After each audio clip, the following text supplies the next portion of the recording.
I am a single mother with 2 children. The kids have 4 nights per month with their dad. When our parenting plan was developed, we agreed to allow him to claim the oldest child as long as support payments were current. At the time, he had 10 overnights. 2 years ago, I informed him that because he was $6,000 behind in support, I planned to exercise our agreement and claim both children. He responded with some selective words and told me that since I make more than him, 66% of our collective income, I didn't need the money. When I filed my taxes, they were rejected, stating that my son was already claimed.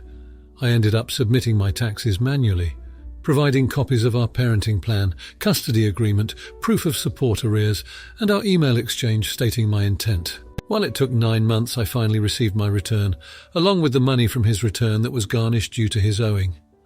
2 weeks ago, he informed me that the IRS had communicated that he didn't have the right to claim our child from 2 years ago, and he now owes $6,000. He asked if I was aware and if I had claimed our oldest. I explained the circumstances and that yes, I had challenged his filing. He is now not speaking to me. Am I the idiot for informing the IRS and not just letting him claim despite our agreement? Now for a few comments before the update. Comment 1. Not the idiot. I have this discussion with clients all the time. If you have the valid claim, and it sounds like you do, certainly the IRS seems to agree so, then you file for it. That's all you have to do. You don't actually have to report anything. You just file your valid claim. There will be delays as they look into the validity of each claim, but they will make that determination. If that means someone is found to owe, well, that was their decision or error.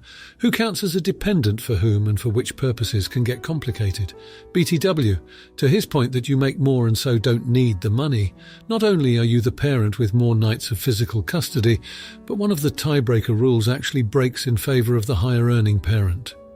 The IRS doesn't much care about agreements, BTW, often including things set forth in divorce decrees. With the exception, of course, of Form 8332 to release the claim of dependency specifically, which does not entitle the other parent to certain other credits and benefits, and which the custodial parent is not generally obligated to provide. If there's a dispute, competing claims on returns, they will investigate and make a determination based on the rules set forth for them in the law. Comment 2. I did this exactly, but only with my nephew I took emergency custody of. The whole time I had him, 10 months, his parents saw it as a vacation. My nephew had so many medical issues stemming from their neglect that I was overwhelmed and up with him night and day, and here were his 2 parents posting vacation photos like they weren't facing criminal charges for what they did to him. Anyway, I decided to file for him for that year and told the mother. She was upset and said they had plans already made with it. Tough. I went to file, and just like you, he was already claimed. I filed manually and included the paperwork showing I had him, and 6 months later I got it back. She owes money now and cannot file for EIC in our state for 5 years. Not the idiot, of course. Comment 3. Not the idiot. You did what you both agreed to. You even informed him you were going to do this. This is his fault. He has to deal with the consequences. Has he always been bad with money, or is this a more recent development? If it's the latter, it might be good to look at the source of the problems. You need to make sure the children are safe if they are staying with him. Now, for the update. So a fortnight has passed since I last posted. Some stuff has happened. Buckle up because this ride has more loops than a roller coaster. First, I got a call from my ex. I was surprised because ever since the IRS issue, he's been giving me the silent treatment. He sounded nervous but determined and asked if we could meet up to discuss things. He suggested a public place, our old favourite coffee shop. I agreed, though I was wary. I walked in expecting fireworks, but instead he was calm. He admitted he was wrong for falling behind on his child support payments, and he acknowledged that he was at fault for the IRS situation. He even went so far as to apologise, which, if you know him, is about as likely as a snowstorm in July. Before I could respond, he dropped another bombshell. He had a job offer. A big one in another state, high pay, benefits, the works. But it would mean he'd have to move, and he wanted to bring our oldest with him. I was shocked, but before I could react, he assured me he wasn't planning on taking him without my permission or against his will. He wanted our son to make the decision. The next day, we sat our son down and explained the situation. Our boy, bless him, asked for a few days to think it over. While anxiously waiting for his decision, I received a letter from the IRS. My heart sank at the sight of it, but when I opened it I was floored. The letter was an apology. There had been a mix-up, and the $6,000 they claimed my ex owed was an error. They had reviewed our case again after I reported him and realised their mistake, but that's not all. The letter also stated that due to their mistake, they would be issuing a refund of the amount my ex had already paid towards the incorrect debt. When I told my ex, he was silent for a moment, and then he laughed. It was a genuine laugh, the first I'd heard in a long time. He thanked me for sticking to our agreement and reporting him, because in the end it had saved him from an unjust debt. As for our son, he decided to give living with his father a shot. It'll be hard to let him go, but I'm excited for him and this new opportunity. So that's the latest. From where I'm sitting, it looks like we're all getting a fresh start. I never expected things to turn out like this, but sometimes life throws you a curveball. Now for the comments. 1. Not the idiot. You've handled the situation maturely and respectfully, considering every party involved. It's commendable that you were able to put your child's interest first, despite the past issues with your ex. Also, your honesty with the IRS, even when it could have easily turned in your favour, speaks volumes about your integrity. 2. Not the idiot. You've done a fantastic job handling an incredibly complex situation. You've established and maintained open lines of communication with your ex and your son, and you've made it clear that your son's wishes are paramount. You've also shown kindness and understanding to your ex, which will undoubtedly contribute to a healthier co-parenting relationship in the future. 3. Not the idiot. Your actions demonstrate a great deal of patience and understanding. You took an ethical approach to the IRS situation, which not everyone would have done. Also, you treated your ex fairly despite their previous shortcomings and gave your son the space he needed to make his decision. This gives him a sense of agency and respect for his feelings, which is important for his emotional development. Now for the next story. I, 26-year-old male, have fake gems made of glass on my desk for decoration. They all look real, and my girlfriend saw them and asked me if she could have one. Not really thinking about it, I said yes, and we went on with our night. When she left, she took one of the gems with her, and a few hours later called me to yell at me for not telling her the gems were fake. I asked her why it mattered, and she said she tried to sell it and the buyer told her it was fake. I told her I didn't think she would sell it, so I didn't think to tell her it was fake, but she called me a jerk anyway. So am I the jerk? Now for a few comments before the update. Comment 1. When an equal sign and equal sign called equal sign, few equal sign, gems equal sign, her equal sign, ours equal sign, later equal sign, left equal sign, me equal sign, of equal sign, one equal sign, she equal sign, the equal sign, took equal sign with equal sign. You gave one of your gems to her because her asking for one gives the assumption she liked them so much and you wanted to share them with your GF, but she only saw potential cash. You never told them they were real, she just assumed. You gave her the gem because she asked for it. It was never intended to be a gift for your GF. My advice to you is think this relationship over. You think your GF is a gem, but she's just glass. Not the idiot. Comment 2. Not the idiot, who does she think you are, Big Daddy Warbucks? Who the frick has real gems as decoration on their desk? Do you have golden toilets as well? She's an idiot and a hustler taking your gift and trying to sell it. Yeah, she sounds like a great person. Comment 3. Not the idiot. You didn't offer it, she asked for it. Nothing was ever said about what it was made of. Who would have real gems just laying around on their desk? Also, it was a huge red flag that she wanted something from you just to sell. Now, for the update. It's been a tough month. Things went south really quickly after the gem incident. I thought we'd just brush it off as a misunderstanding, maybe laugh about it later. But I couldn't have been more wrong. A few days after the argument, my girlfriend decided to pack up her stuff and leave. Said she needed some space to think about our relationship. I didn't stop her. I thought maybe some distance could help us see things more clearly. I spent that night in a daze, surrounded by her empty drawers and the deafening silence. 2 weeks passed, and I hadn't heard from her. I was beginning to get really worried. I decided to pay her a visit at her work, only to find out she'd quit her job. I tried to call her again, but her phone was disconnected. I felt a bone-deep dread creeping in. I finally got a hold of one of her friends, who reluctantly told me that she had moved to another city. She was starting fresh and didn't want any reminders of her old life, of me. She said my girlfriend felt betrayed. That the gem incident wasn't just about the gem, but about trust or the lack thereof. She thought I should have told her the truth about the gem. But more than that, she thought I should have trusted her not to sell it. I've spent the last few days in a blur. I'm not sure where to go from here. I feel like I've lost a part of me. I thought we had something special, something worth fighting for, but maybe I was wrong. Maybe I was the jerk all along. Maybe I did deserve this. I've learned the hard way that every action has a consequence, every lie a price. My desk looks emptier without the glass gems, just as my life feels empty without her. I guess I'll never look at these trinkets the same way again. I'm left with a lot of regrets, a lot of unanswered questions, but the biggest one of all is, what if? What if I had told her the truth about the gem? Would things have been different? I guess I'll never know. And that hurts more than anything else. Now for the comments. 1. Not the idiot.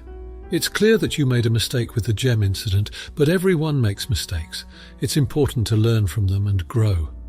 However, your ex-girlfriend's reaction seems a bit extreme. She could have communicated her feelings of betrayal and worked things through with you, rather than moving away and cutting all ties without giving you a chance to explain or apologize. 2. You're the idiot. The gem incident was a big deal for your girlfriend. It was about trust. You should have been upfront from the beginning. Her reaction might be harsh, but it illustrates the depth of her feelings of betrayal. It's a harsh lesson, but hopefully it will inspire you to be more honest in your future relationships. 3. Everyone sucks here. Clearly you made a mistake by not being truthful about the gem. However, your girlfriend also didn't handle the situation in the best way. Communication is key in any relationship, and it sounds like you both failed in that regard. She should have confronted you about her feelings instead of just leaving without explanation. Now, for the next story. I'm getting married soon, and I've decided that I don't want children at my wedding except for my 7-year-old twins. They mean a lot to me, and I want them to be part of my big day. They'll be with the babysitter the entire time at the reception, so they won't be a bother to anyone. My siblings have young kids, and they were really upset about my decision. They said it's unfair for me to allow my kids, but not theirs. They accused me of being selfish and said I should either invite all the family's children or none at all. They even threatened not to attend my wedding if I don't change my mind. I think they're being dramatic, and I believe I have the right to choose who I want at my wedding. I love my nieces and nephews, but I don't want them to disrupt the atmosphere of the celebration. I also don't want to exclude my own kids because they are my children, and I want them to witness me marrying their father. Am I the idiot for allowing only my twins at my wedding but no other children? Now for a few comments before the update. Comment 1. Not the idiot. There is a difference between children and your children. But will your twins find it a bit lonely not having their cousins to play with at the wedding? Being a child at an adult-only situation can be a bit boring. Even if it is a wedding, I can see your siblings' point of view, but be prepared not to have them at your wedding. Comment 2. Not the idiot OMG at first. I thought you meant you only wanted your twins there and not your other children. In which case you would have sucked. But no. It's totally normal to have the bridegroom's children at a wedding and no other children. Your siblings need to be over themselves. Comment 3. Not the idiot. You just cannot exclude your kids from their mums and dad's wedding. They should be there. Just 2 kids with babysitter most probably won't affect the whole thing, but a bunch of young kids definitely will. So for me it's a very understandable decision. Now, for the update. So, here we are. 2 weeks later after the wedding drama with my siblings over having only my twins at the wedding. You're not going to believe what has unfolded since then. After standing my ground about my decision, my siblings escalated things and decided to boycott the wedding. They also managed to convince most of our extended family to join in the boycott. On top of that, they started a social media campaign to paint me as a selfish, child-hating monster. It's wild how things got out of hand. In a surprising twist, my parents, who initially sided with my siblings, decided that their shenanigans had gone too far. They confronted my siblings and demanded that either they act like mature adults and respect my decision, or they would disown them. It was a complete 180 from their initial stance, but here's the icing on the cake. My ex, the twins' mother, caught wind of all this drama through social media. We hadn't spoken in years outside of strictly parenting matters, but she reached out to me. She not only supported my decision, but also offered to talk to my siblings on my behalf. I declined her offer, but I was still taken aback by her support. The day of the wedding came, and it was beautiful. With the absence of my siblings and the extended family, it was small and intimate. Only those who genuinely cared about us were there. It was everything we wanted our day to be. The twins were overjoyed, and it was a moment I'll cherish forever. The aftermath? My siblings have since apologized, realizing how ridiculous they were acting. They said the social media backlash opened their eyes to their immature behaviour. I accepted their apologies, but I made it clear that they've lost my trust. So yeah, it's been a wild 2 weeks. From family boycotts to social media campaigns, it felt like we were in a soap opera. But in the end, we had our perfect wedding day. My twins witnessed their dad getting married, and it was everything we wanted. Now for the comments. 1. Not the idiot. It's your wedding, and you have every right to decide who you want to be there. The fact that your siblings not only boycotted, but persuaded others to do the same, is manipulative and disrespectful. They owe you more than just an apology. Trust is hard to rebuild, and they'll need to demonstrate some serious change in behaviour for that to happen. 2. Not the idiot. It's commendable that your ex stood up for you and offered to mediate with your siblings. It shows great maturity on her part. Your siblings, on the other hand, need to understand that their actions have consequences. They turned a joyous occasion into a drama. An apology is a start, but they need to respect your boundaries moving forward. 3. Not the idiot. The most important thing is that your twins were happy and you enjoyed your wedding day. It's a shame your siblings couldn't put their differences aside for one day to celebrate your happiness. Remember, family isn't just about blood, it's about who's there to support you. It's good to hear your parents were on your side and that you had a lovely wedding despite the drama. Now for the next story. I bought myself a nice blender, I work part-time at home, and also watch the young kids that are too young for preschool. Due to me staying home, I cook a lot, which I enjoy, so it's not a big deal. Now the issue is that he was pissed about how much the blender was, $125. This annoyed me greatly since I used my fun money for it, and it is a household tool even if he won't use it. I thought we were over it, but I pulled it out again to make a smoothie, and he made more comments about a waste of money and stupid buy. I had the conversation with him about the whole situation again. He made more comments next time I took it out, and I had enough. Now every time I make something using a blender, I don't give him any. It came to a head today when I made a soup and used the blender. I told him I used the stupid blender to make it, so he can't have any and make his own food. This caused a huge argument and he thinks I'm a petty jerk, but I've told him so many times to not call my purchases a waste. Am I the idiot for taking it so far? This post made me start really thinking about my marriage. I'm asking for couples counselling, and if things don't change, I will be done. Now for a few comments before the update. Comment 1. Why is he being so mean about this particular purchase? Is it unusual? Is he normally kind and amp supportive, or does he often criticise your choices when they don't line up with his? If it's a one-off, then each time he mentions it I'd respond with, "Why do you have a problem with how I spent my fun money?" Literally just that. I would just keep replying with that question until he answers it or goes away and amp stops talking. It's worth getting to the bottom of, though. What is his problem with how you use your fun money? Is there something else you had to get paid from shared funds that should have come from your fun money but you'd run out? Is the kitchen already really full of gadgets that don't get much use, so it now feels extra cluttered? Comment 2.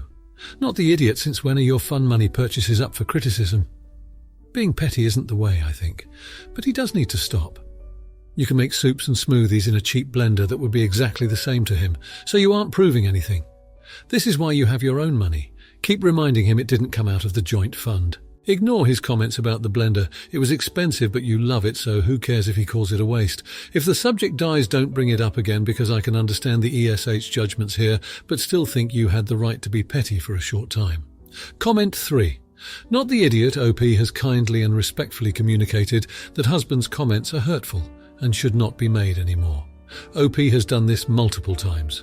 Further, OP was very clear that this item was purchased from OP's fun money. As a couple, they have clearly already established that what one of them purchases with their allotted discretionary fund is up to them. How many times does OP have to explain to this man that he's being hurtful? Why should he benefit from a tool he continues to use a means to belittle his partner? Now for the update. So guys, you won't believe the turn of events since I last posted. As you know, I've been withholding blended food from my partner due to their relentless negativity about the blender. Well, the other night they tried to make a protein shake, and guess what? The cheap, shaky blender they insisted on using instead of my high-end one. It exploded. There was protein powder everywhere, all over them, all over the kitchen. They looked like a shaken-up snow globe. As I stood there, trying not to laugh, they looked at me with this defeated expression and muttered, "Okay, your blender isn't that bad." I thought that was the end of it, but the blender saga took another turn. The following week, my partner, who'd been suspiciously quiet about the blender debacle, came home with a giant box. Inside, another blender, a high-end one just like mine, but in a different colour. They set it on the kitchen counter next to mine, saying they'd decided to join the blender revolution. But here's the kicker. Yesterday they made a big show of using their new blender, making all kinds of smoothies, soups, even trying to grind coffee beans. But by the end of the day the motor burned out. So there we were again, in the middle of another blender mess. And guess whose blender was still going strong? This time they didn't even try to argue, just gave me this look and said, "I get it now. They're using my blender now." No more complaints, no more snide remarks. In fact, they've been very complimentary about the smoothies I've been making and have even started cleaning it after they use it. I guess all it took was a couple of blender catastrophes to get them to see the light. So we're going to hold off on the couples counselling for now. Turns out all we needed was a blender war for them to see the error of their ways. Talk about an unexpected solution. Now, for the comments. 1. Not the idiot. It's understandable that you held back on letting your partner use your blender when they clearly didn't appreciate its value. Their negative attitude towards the blender was a reflection of their lack of respect for your belongings. It's not about the blender, it's about respect and appreciation. They needed to learn that the hard way. 2. Everyone sucks here. While your partner was definitely stubborn and disrespectful about the blender situation, you withholding the blended food seems petty. It's important to communicate and discuss the issue rather than resorting to such actions. However, it's great that things got resolved in the end. 3. No idiots here. Sounds like a classic case of stubbornness and miscommunication. Your partner didn't understand the value of your blender, and you took a stand to protect what was yours. In the end, it was a process of learning and understanding for both of you. And it's great that it ended up resolving your issues. If you like this video, you'll probably like these too. Also, while you're here, please consider subscribing. It's your support that keeps this channel alive and allows me to make better and longer videos. Have a great day.